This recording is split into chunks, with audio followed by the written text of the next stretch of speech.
예, 오늘의 모닝 브리핑 시작하겠습니다. 국채 금리가 올라갔다가 내려가고 하면서 주식시장은 하락했다가 좀 낙폭을 줄이거나 이제 보합까지 올라오는 그런 모습을 보였고요.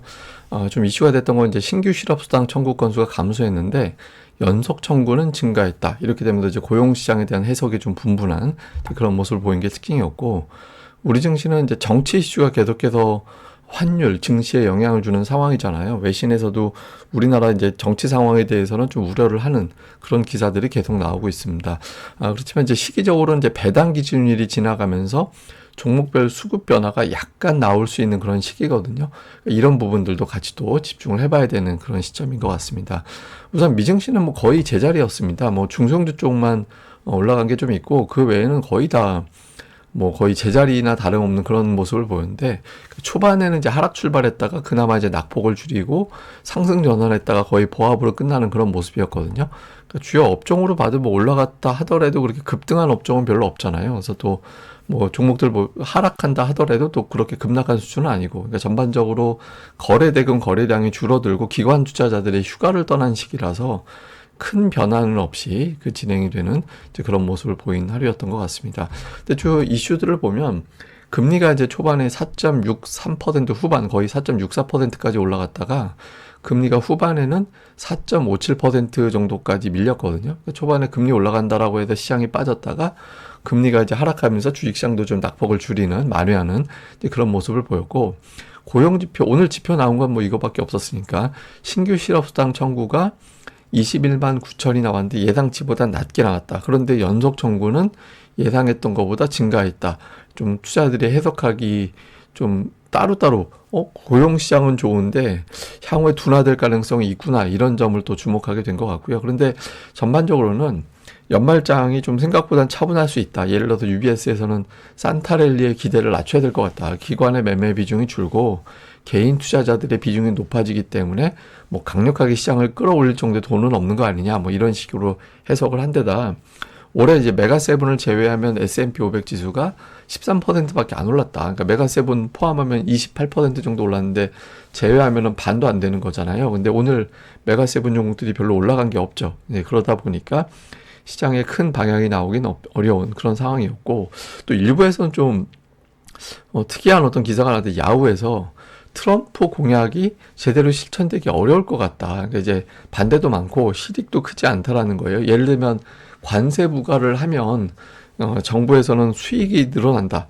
그러니까 세금 수익이 늘어난다. 그러니까 뭐 감사해 준 걸 관세로 채울 수 있어, 이런 주장을 하지만 실제로 보면 다른 나라들이 가만히 있지 않고 맞보복을 할 것이기 때문에 세금이 늘어난다라고 보장하기는 어렵다. 그리고 이제 정책적으로도 반대하는 여당 내에서도 반대할 거기 때문에 실천되기 어려울 것 같은데, 뭐 이런 주장을 제기하기도 해서 트럼프 공약은 실제로 열어봐야 한다, 뭐 이런 주장이 나오기도 했습니다. 그리고 일부에서 뭐 절세 전략이 올해도 시행이 되는 것 같다. 그래서 산타랠리 기간에 살짝 올라갈 수도 있을 것 같은데, 뭐 이런 이야기가 있거든요. 이게 무슨 얘기냐면, 미국은 손실난 종목을 손실 확정을 하면 세금을 깎아줘요. 그래서 이제 손실난 종목들을 일단 투자자들이 팝니다. 팔아서 손실을 확정하고 그 종목을 다시 사요. 그러면 이제 손실이 이제 제로가 되잖아요. 근데 일단 판 거를 손실 난 걸 확정을 해버리기 때문에 이제 그것 때문에 이제 세금을 깎게 되거든요. 근데 그 종목을 다시 채우니까 그게 또 매수가 돼서 시장 수급은 또 긍정적으로 바뀌는 그런 효과가 있긴 하죠. 그래서 이런 것들이 시행이 돼서 산타랠리 기간에 올라가고, 올해도 이게 좀 시행이 되는 것 같다, 뭐 이런 보도가 나오기도 했거든요. 근데 전체적으로는 뭐 규모가 미미했는지 오늘 장에도 별다른 움직임은 없었던 것 같습니다. 뭐 오늘 뭐 시장 움직였던 건 단연 금리라고 봐야 되는데, 초반에는 4.64%대까지 올라갔다가 이제 막판에 밀렸죠. 오늘 뭐 제가 계속 말씀드렸습니다만은 10년물 저 7년 국채 발행 있었거든요. 7년물짜리 440억 달러. 그러니까 3일 동안 690억 달러, 700억 달러, 440억 달러. 그러니까 보통 300억 달러 정도 발행되는 게 일반적인 규모인데 3일 동안 무려 1,800억 달러가 발행이 됐기 때문에 금리가 자극될 수밖에 없어요. 근데 이제 국채 발행 딱 끝나자마자 금리가 뚝 떨어진 거거든요. 그래서 국채 발행이 진행되면서 금리가 압박을 받았고 일정이 마무리가 되면서 이제 금리가 빠진 걸로 추정이 되는 그런 모습이었고, 이게 내려가면서 이제 주식시장이 좀 반응을 한 게 아닌가, 이렇게 분석이 되고요.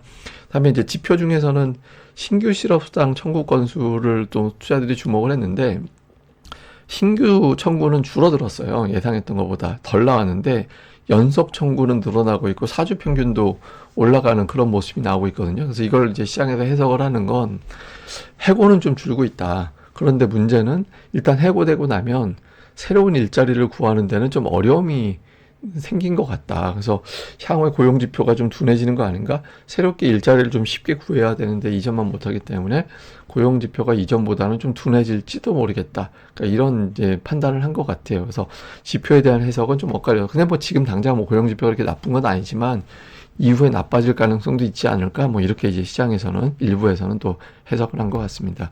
특징적으로는 이제 애플이 계속 올라가요. 그러니까 최근 9일 중에서 8일 올라가고 있고 오늘 0.3% 올라갔잖아요. 레드푸시에서 향후 이제 AI 폰이 애플의 서비스 그리고 아이폰 자체의 판매량을 늘릴 거다 이러면서 목표 주가 상향했거든요. 그래서 애플의 주가가 올라가는데 이게 은근하게 계속 올라가요. 이 사실 시가총액 1위 종목은 이래줘야 되죠. 시장을 든든하게 지지해주는 그런 역할을 해야 되는데 우리나라는 이제 그런 역할을 해주지 못했죠, 반대로. 근데 어쨌든 애플이 꾸준하게 올라가는 모습을 보이고 있고 브로드컴도 또 오늘까지 4일 연속 올라가는 그런 흐름이 나오고 있거든요. 엔비디아의 대항마로서 꾸준하게 이제 작동이 되는 그런 모습을 보이고 있고 양자 컴퓨터 관련된 종목군들이 굉장히 강해요. 뭐 오늘 폭등하는 그런 모습이 나왔죠. 그러니까 뭐 구글에서 이제 양자 컴퓨터 관련된 기술 개발하고 한다라는 보도가 나오고 있고 또 양자 컴퓨터의 시대가 온다 뭐 이런 식의 어떤 기사가 나오고 하면서 관련된 종목군들이 또 급등을 하는 그런 모습을 보인 게 특징이었는데 오늘 뭐 전체적으로 보면 강세 보인 종목이 S&P 500 내에서 뭐 가장 많이 오른 게 뭐 5% 정도밖에 되지 않고 그다음에 이제 매장 가지고 사업하는 기업들 뭐 달러트리, 타겟, 베스트바이, 스타벅스 뭐 이런 기업들 있잖아요. 그러니까 이런 것들이 올라간 정도가 이제 특징이었는데 전반적으로는 가장 크게 올라간 종목이 5% 정도면은 이렇게 시장이 좀 차분했다라고 봐야 되거든요. 일부 테마성의 종목군들, 밈 종목 이런 것들 일부를 제외하고는 전반적으로는 좀 차분함 속에서 진행이 됐던 그런 하루였다. 이렇게 봐야 될 것 같습니다. 자, 문제는 이제 우리 증시인데 뭐 블룸버그에서 한국 관련된 뉴스가 어제 나오고 뭐 다른 언론사에서도 우리나라 관련된 기사들이 나오더라고요. 뭐 두 개 정도였는데 하나는 이제 탄핵 정국 관련된 뉴스. 그러니까 총리의 이제 발언 이후에 환율이 올라가는 폭이 확대됐다더라. 그러니까 이제 헌법재판소 그 재판관들 임명을 안 했잖아요. 그래서 그 관련해서 이제 또 탄핵될 것이다. 이런 또 분석도 나오고 있고 이렇게 되면서 환율이 올라갔다. 그러니까 이런 분석이 나오고 또 한국은행이 내년에 금리를 인하할 계획이라고 한다더라.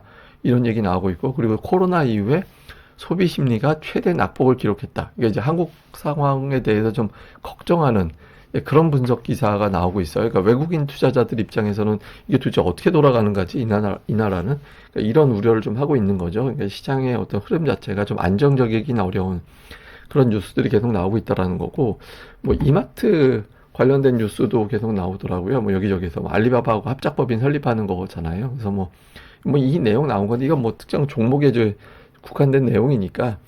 근데 어쨌든 블룸버그 딱 보면 한국 관련된 뉴스 두 개가 딱 하고 이제 꽂혀가지고 나오는 게 나오더라고요. 근데 일단 뭐 하나는 이제 종목 관련된 뉴스니까 시황에 크게 영향을 준다라고 보기는 어려운데 지금은 이 정적인 상황 자체가 외국인들 입장에서는 상당히 좀 불확실성으로 계속해서 좀 해석을 하는 것 같습니다. 그리고 이제 오늘 포함해서 이제 거래일은 이틀만 남았잖아요.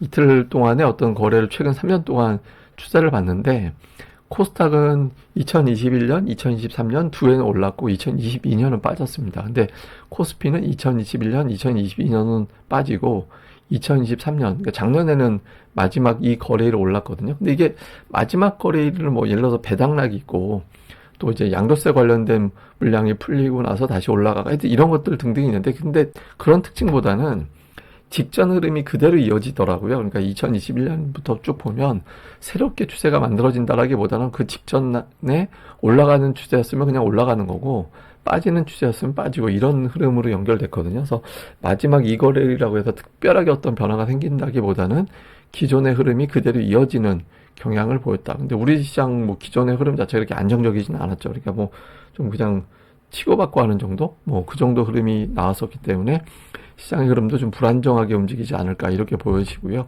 그다음에 어제 이제 양시장 시가총액 상위. 왜냐하면 어제 같은 경우는 뭐 배당이라는 것도 있긴 하지만 이제 그 배당 기준일이 예전보다는 많이 분산이 돼 버려서 예전만큼 뭐 배당 기준일, 배당락 이런 게 커지지 않고, 또 코스닥 같은 경우는 양도세 이슈가 있긴 합니다만 이제 양도세 조건이 달라졌기 때문에 예전만큼 큰 자금의 어떤 규모의 자금이 왔다 갔다 하거나 이제 그러진 않거든요.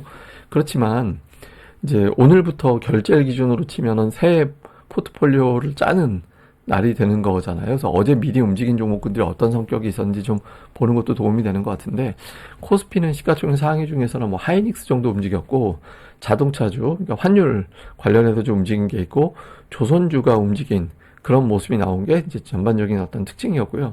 코스닥은 이제 기존에 좀 강했던 제약바이오주들, 뭐 알테오젠이라든가 리카켄바이오, 삼천당제약 이런 종목들이 오른 반면에 2차 전지는 신용등급 이슈 때문에 좀 약세를 보이고, 다음에 이제 엔터주 올라가는 그런 모습을 보이고, 뭐 이런 것들, 그러니까 반도체주는 종목들별로 좀 엇갈리고 이런 경향을 좀 보였거든요. 근데 이제 어제 흐름이 이렇게 나왔는데, 환율, 다음에 뭐 수주 이런 것도 코스닥은 기존에 강했던 큰손들 종목 이런 이제 특징이 있었는데, 이런 구도가 이제 그대로 오늘 장에서도 재현이 되는지, 그러니까 오늘부터 움직이는 종목군들이 연초하고 이어질 가능성도 있는 종목들이 있기 때문에 좀 주목을 해봐야 되거든요. 그래서 이런 변화들도 잘 봐야 될 것 같습니다. 자, 요약을 좀 해보면 환율에 대한 걱정이 많습니다. 1,500원대로 갈 경우에 여기에 대한 리스크, 외국인들이 좀 선물을 던지면서 대형주들이 밀리는 그런 흐름이 나올 수 있거든요. 그리고 또 외국인들 거래는 연초까지 줄어들 거예요. 휴가를 갔기 때문에. 근데 그런 가운데에서도 매수하는 종목은 좀 의미가 있다라고 봐야겠죠.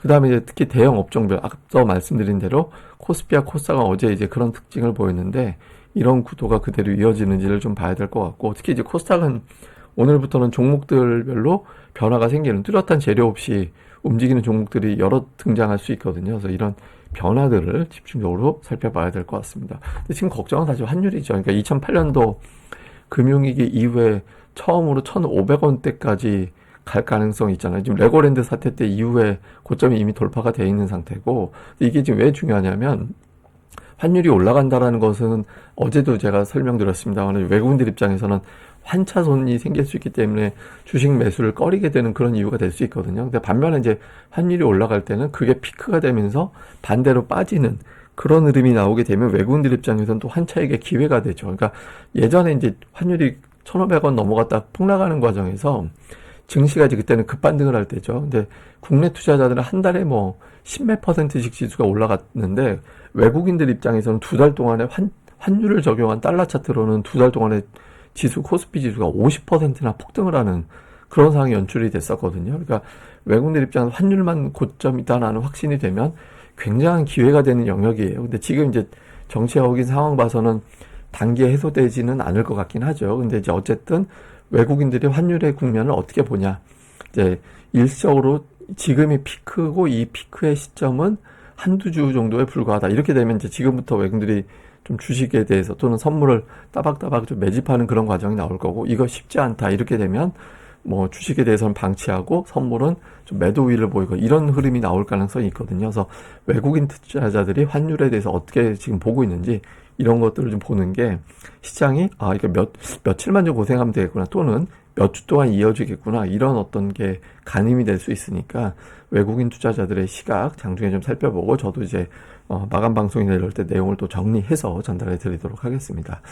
예, 그럼 또 오늘 하루 또 잘 보내시고요. 저는 다음에 뵙겠습니다. 이 방송 구독하기와 좋아요까지 꼭 좀 부탁드립니다. 감사합니다.